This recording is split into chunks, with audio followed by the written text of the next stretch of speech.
जय श्री राम। सुप्रभात सभी साथियों को। साथियों कैसे हैं आप सब। मैं आशा करता हूं आप सब बढ़िया होंगे, स्वस्थ होंगे, मस्त होंगे। मैं भी अच्छा हूं, स्वस्थ हूं। दोस्तों आज है 26 जनवरी। साथियों वीडियो शुरू करने से पहले मैं आपसे कहना चाहता हूं कि अगर आपको ये लगता है ये वही बंदा है जिसके रोज़ वीडियो आते हैं तो फिर आप हमारा वीडियो छोड़ दीजिए, मत देखिए। और अगर देखना चाहते हैं तो हमारा आपसे निवेदन है, सिर्फ एक निवेदन है, ये वीडियो कितना भी लंबा हो इस वीडियो को पूरा देख लेना। और हमारी भावनाएं क्या, हमारे राष्ट्र के प्रति, हमारे देश के प्रति, हमारे जो आज़ादी के दीवाने रहे उनके प्रति, उनको एक बार आप ज़रूर सुन लेना, भले लंबा रहे वीडियो। वरना वीडियो आप अभी छोड़ दीजिए, चले जाइए, कुछ और आप देख सकते हैं। हमारा पूरा देश आज़ादी का 76वां गणतंत्र दिवस बड़े हर्षोल्लास के साथ मना रहा है। पूरा देश इस वक्त देशभक्ति की भावना में जो है खोया हुआ है।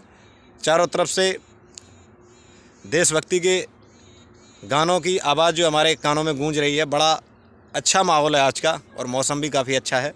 दोस्तों आज ही के दिन यानी कि 26 जनवरी 1950 को हमारा देश पूरी तरह से अंग्रेज़ों से और उनके काले कानून से मुक्त हो चुका था। आज ही के दिन 26 जनवरी 1950 को हमारे देश को एक भारतीय गणराज्य कहा जाने लगा था।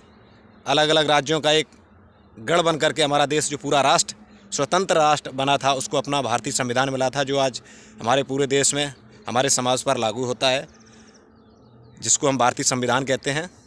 वो हमें मिल चुका था। अंग्रेज़ों के काले कानून जो भी थे वो ख़त्म हो चुके थे। और इस आज़ादी को पाने के लिए लगभग दोस्तों 100 साल का समय लगा है। लोग अक्सर आपने सुना होगा भगत सिंह, चंद्रशेखर आज़ाद, सुखदेव सिंह, राजगुरु और तमाम आज़ादी के जो दीवाने रहे हैं, रणबांकुरे रहे हैं, जिन्होंने अपनी कुर्बानियाँ दी हैं। 1857 में जो अंग्रेज़ों के काले कानून हम पर लागू हुआ करते थे, ईस्ट इंडिया कंपनी थी जिसकी नीतियाँ थीं कि भारतीय लोगों का ज़्यादा से ज़्यादा शोषण करना, उन पे ज़्यादा से ज़्यादा तरह तरह के टैक्स लगाना और हमारी भावनाओं को कुचल के ज़्यादा से ज़्यादा यहाँ से पैसा कमा के ईस्ट में यानी कि ब्रिटिश सरकार की तरफ ले जाना, ब्रिटिश नागरिकों को उनका लाभ मिलना। तो इसका विरोध शुरू हुआ था सन 1857 में। पश्चिम बंगाल से 16 मील की दूरी पर एक बैरकपुर छावनी थी, जहाँ पर हमारे भारतीय सैनिक अंग्रेज़ों की मतलब एक तरीके से कह लीजिए अंग्रेज़ों के सैनिक हुआ करते थे, उनके कानून की रक्षा किया करते थे। और हम हमारे देश के सैनिक होते हुए भी हमारे देश के लोगों पर मजबूरन अत्याचार करते थे उनके कहने पर। तो वहाँ पर मंगल पांडे जी ने पहली बार बैरकपुर छावनी में अंग्रेज़ी हुकूमत पर, वहाँ के जनरल गवर्नर पर गोली चलाई थी। 1857 से हमारे देश के जो पहले सैनिक माने जाते हैं मंगल पांडे, उन्होंने एक क्रांति की शुरुआत की। और तब जाके लगभग 90-100 साल की लड़ाई के बाद हमारा देश सन 1947 में आज़ाद हुआ था। अंग्रेज़ों के काले कानून से मुक्ति मिली थी हमें। और आज बड़े हर्षोल्लास के साथ हम हर साल 26 जनवरी, 15 अगस्त मनाते हैं, बड़ी खुशी से मनाते हैं। और हमें दोस्तों याद है वो बचपन के दिन कि किराए पर बंदूकें आया करती थी, नकली बंदूकें, नकली तलवारें। और हम भी कभी ना कभी किसी सिपाही का और तरह तरह के रोल किया करते थे। बड़ी खुशी होती थी कि आज हम नाटक में सिपाही बनेंगे, आज हम अंग्रेज़ी हुकूमत के गवर्नर बनेंगे, और आज हम कोर्ट के जज बनेंगे, या ये सब हुआ करता था। बहुत खुशी होती थी उस टाइम और एक देशभक्ति की भावना रहती थी। पूरे पूरे दिन कार्यक्रम हुआ करते थे, जिन कार्यक्रमों में हमेशा ये दिखाया जाता था कि हमारे देश में अंग्रेज़ों के और मुग़लों के काले कानून हमारे ऊपर कैसे हावी हुआ करते थे और उनके लिए कैसे फिर हमारे देश में हर राज्य से एक अलग संगठन बने और अलग अलग संगठनों का अलग अलग तरीका रहा। उनसे कहा गया आप इस सूबे को संभालिए, आपका ये मोर्चा आप इसको संभालिए। तब जाके हमें अंग्रेज़ों के काले कानून से मुक्ति मिली।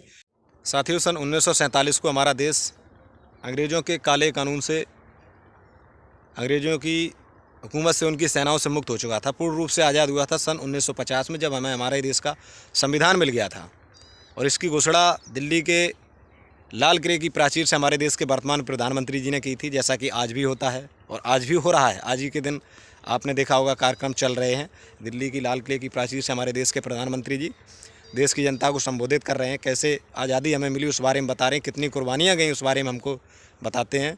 और अलग अलग राज्यों की जो एक उनकी झांकियाँ दिखाई जाती हैं, सांस्कृतिक झांकियाँ दिखाई जाती हैं, सांस्कृतिक लोक नृत्य उनके होते हैं, ये सब चीज़ें दिखाई जाती हैं। यही तो सब मिलके भारत बनता है, हमारा भारत राष्ट्र बनता है। इसीलिए भारत पूरी दुनिया में सबसे अलग है। और इस चीज़ का आभास दुनिया को आज हो रहा है कि भारत सचमुच में दुनिया के सभी देशों से बहुत ज़्यादा अलग है।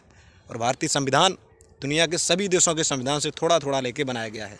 हमारा सवाल हमसे भी है, आपसे भी है क्या पूर्ण रूप से हम लोग आज़ाद हैं? क्या वो संविधान ठीक से धरातल पर लागू हो पा रहा है? अगर लागू हो पा रहा है तो किस रूप में हमारे आपके सामने आता है, वो रूप हम लोगों को शायद ही बहुत कम देखने को मिला होगा।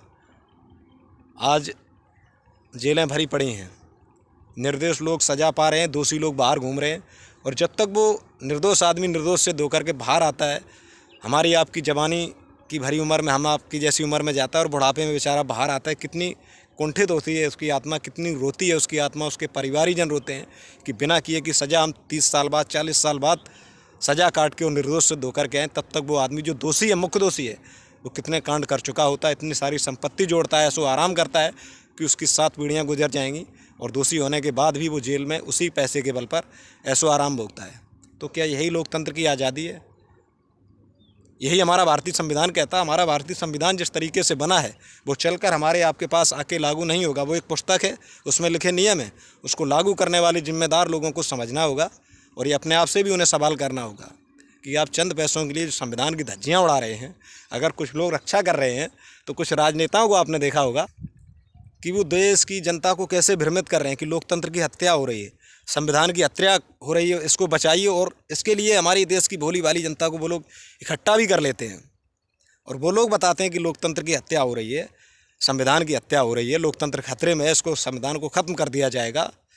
तमाम महापुरुषों की दुहाई दे करके, जिनके बाप दादाओं ने, जिनके पूर्वजों ने पूरे अपने राजनीति काल में इस देश की सिवाय धज्जियाँ उड़ाने की, सिवाय इस देश को तोड़ने, इस राष्ट्र को तोड़ने के अलावा और कोई काम नहीं किया है, ऐसे लोगों पर हंसी आती मुझे। और वो लोग दुहाई देते हैं कि वर्तमान राजनेता देश के संविधान को ख़त्म करना चाहते हैं। दोस्तों, मैं किसी भी राजनेता के पक्ष में नहीं बोल रहा हूँ, मैं अपने राष्ट्र के हित के लिए सब बोल रहा हूँ, समाज के हित के लिए बोल रहा हूँ। ना मैं किसी राजनेता का अभी तक नाम लिया हूँ, ना मैं किसी राजनीतिक पार्टी की वकालत कर रहा हूँ। वो लोग दुहाई देते हैं कि लोकतंत्र संविधान खतरे में है, जिन्हें लोकतंत्र की परिभाषा भी पता नहीं, रोज़ धज्जियाँ उड़ाते आए हैं खुद अपने शासनकाल में। तो दोस्तों, हमारे इस वीडियो में कहने का मतलब यही था कि आज़ादी का असली मायना पहचानिए। सच में जिन्होंने कुर्बानियाँ दी हैं उनको आज़ादी का दीवाना कहिए। मंगल पांडे जी पहले ही, जो हमें आज़ादी मिली 1950 में, उसके सिपाही रहे थे। सन 1857 में अंग्रेजी हुकूमत पर, अंग्रेजी गवर्नर पर उन्होंने पहली गोली चलाई थी, उनको याद करिए। भगत सिंह, राजगुरु, चंद्रशेखर आज़ाद, सुखदेव सिंह, इन सबको याद करिए, इनकी पूजा करिए, बजाय इन मुँहफट नेताओं को सुनने के। इनकी बातों में कुछ नहीं रखा है, ये समाज को तोड़ने का काम कर रहे हैं और ये तोड़ने में कामयाब हो भी जा रहे हैं।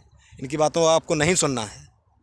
तो आज़ादी मनाइए, अच्छे से सेलिब्रेट करिए और अपने बच्चों को बताइए, क्योंकि राष्ट्र जब मजबूत है, राष्ट्र सुरक्षित है और इस देश का संविधान जब सुरक्षित है और मजबूत तरीके से समाज में लागू होगा, तभी हमारी आपकी आगे आने वाली पीढ़ियाँ सुरक्षित रहेंगी। वरना आज़ादी के बाद भी हम लोग इसी तरह गुलामी की जंजीरों में जकड़े रहेंगे और अत्याचार, जुल्म इसी तरीके से सहते रहेंगे। जब तक निर्दोष सिद्ध होंगे तब तक सब कुछ खत्म हो जाएगा। शिक्षित बनिए, एक बनिए, संगठित रहिए, यही हमारी आपसे उम्मीद है, यही शुभेच्छा रखता हूँ आपसे। और फिर से एक बार आप सभी को 26 जनवरी की बहुत बहुत हार्दिक शुभकामनाएं, गणतंत्र दिवस की बहुत बहुत हार्दिक शुभकामनाएं। मिलते हैं अगले वीडियो में, तब तक के लिए जय हिंद, भारत माता की जय, जय श्री राम, नमस्कार।